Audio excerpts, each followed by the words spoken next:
얼굴이 자주 화끈거리고 이유 없이 불안하다면 갱년기를 의심해 볼 수 있는데요. 갱년기로 몸 상태가 급격히 나빠졌거나 약을 드셔도 효과가 없으신 분들은 이 영상을 꼭 보십시오. 12년간 많은 환자분들을 치료해드린 제 경험을 바탕으로 이번 시간에 갱년기 확실하게 치료하는 방법에 대해서 말씀드리도록 하겠습니다.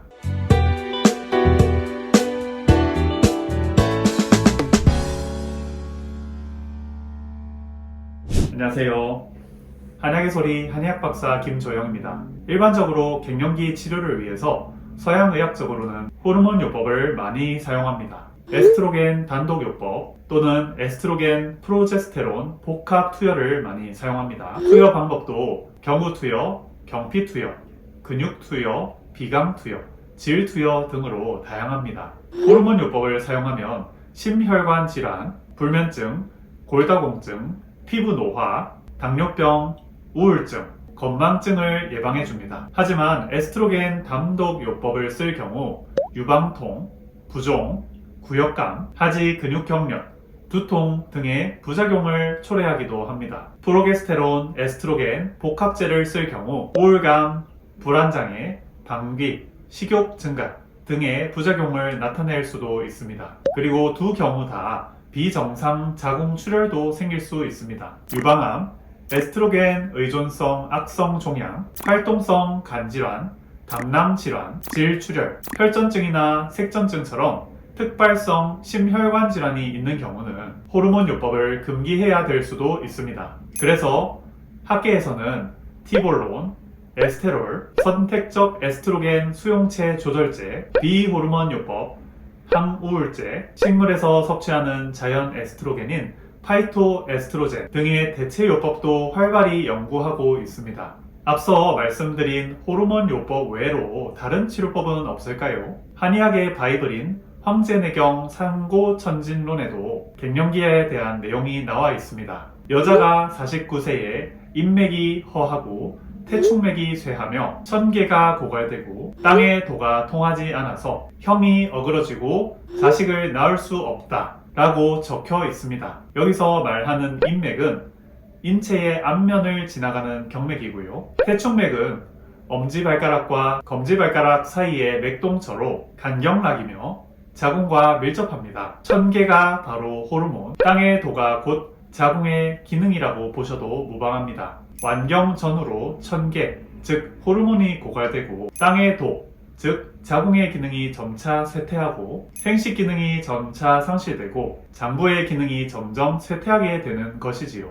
이뿐만 아니라 스트레스나 사회적 요인도 이러한 갱년기 몸 상태에 영향을 줍니다. 이런 것들을 모두 고려해서 치료를 도와드려야 합니다. 제가 보는 관점은 이렇습니다. 호르몬도 결국 혈액 성분이지요. 호르몬이 부족해진다는 것은 혈액이 부족해진다는 뜻이기도 합니다. 우리 몸에 혈액이 부족한 만큼 열이 나게 됩니다. 냄비에 밥을 짓는 것으로 비유를 들자면 물과 불이 골고루 있어야 밥도 잘 되는데 물이 부족해지며 상대적으로 불만 심해지고 밥이 건조하게 되는 것이지요. 우리 몸의 인체 대사도 혈액이 부족해지며 열이 많아지고 그로 인해 갱년기 상열감, 건조감, 우울감, 골다공증, 동맥경화 등을 일으키게 되는 것입니다. 그래서 핵심은 물을 채우고 불을 식히는 것입니다. 혈액을 보강해드리고 지나친 열은 식혀드리는 것이지요. 그러기 위해 머리에는 냉찜질을 해드립니다. 배에는 온찜질을 해드립니다.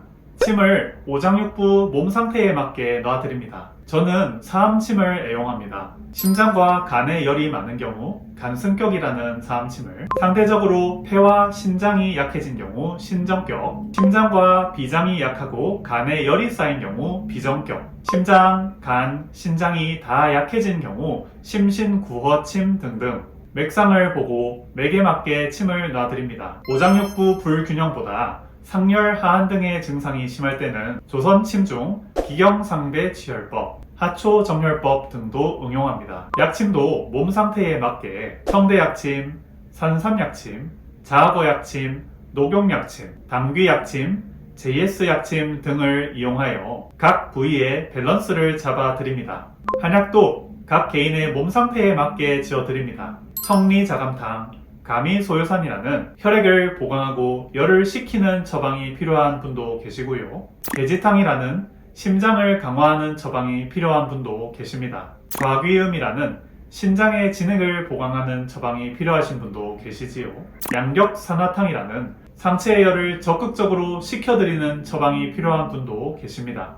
각 환자분의 몸 상태에 맞게 한약을 꼼꼼하게 지어드리고 침도 잘 놔드리면 갱년기 불편감도 충분히 극복하실 수 있습니다. 치료 기간은 일주일에 1, 2회 정도 침을 맞으시고 한약을 꾸준히 복용하시기를 3개월에서 길게는 1년 정도 가지시면 좋습니다. 생활에서 갱년기 증상을 개선하는 방법은 없을까요? 생활 습관으로 갱년기 증상을 개선하는 방법은 두 가지 정도 있는데요. 식습관으로 제철에 맞는 과일이나 음식을 골고루 섭취함으로써 비타민과 미네랄, 단백질, 탄수화물 등을 골고루 섭취하고 열은 식혀주는 게 좋습니다. 그리고 걷기 운동을 강력 추천해 드리는데요. 우선 바깥에서 걸으면 햇빛을 많이 쐬기 때문에 비타민 D가 몸에서 합성되어서 골다공증을 예방하는 데 좋고요. 걷기 운동을 통해서 머리에 쌓인 열을 다리로 내릴 수도 있고 뼈와 근육도 튼튼하게 만들 수 있기 때문입니다. 그런데 이렇게 말씀드리면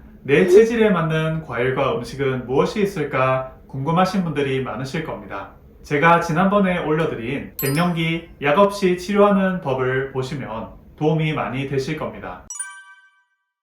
이번 시간에는 지난번 영상에 이어서 갱년기 호르몬 치료의 장단점, 한의학적 침치료, 약침치료, 한약치료, 생활 속 관리에 대해서 알아보았습니다. 이번 영상이 도움이 되셨다면 구독과 좋아요 부탁드립니다. 지금까지 한약의 소리 한의학 박사 김조영이었습니다. 감사합니다.